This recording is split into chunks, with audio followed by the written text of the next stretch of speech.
Who is your political hero and why? I've probably got two actually.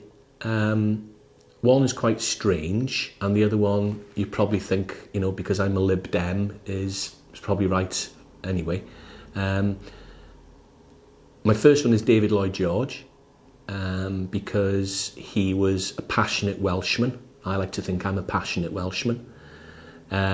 He also introduced sort of old age people's pensions, and I think sort of set the foundations for the welfare state that we've got in Britain.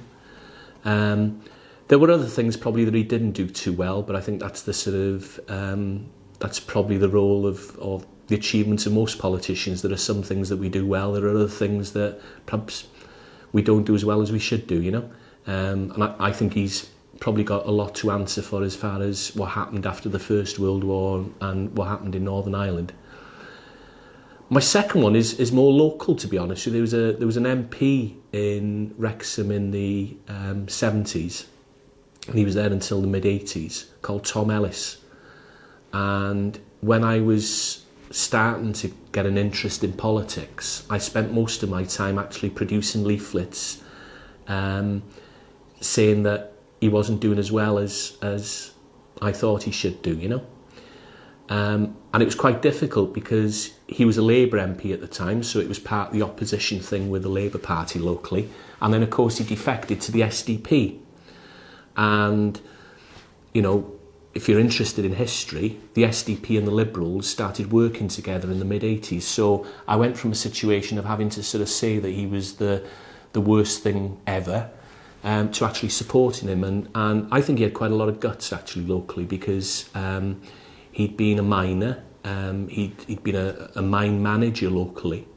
And obviously a lot of people, because it's a coal mining community, had a lot of respect for him because of that. But a lot of those people had a great deal of loyalty as well to the Labour Party, and they saw him as a bit of a traitor.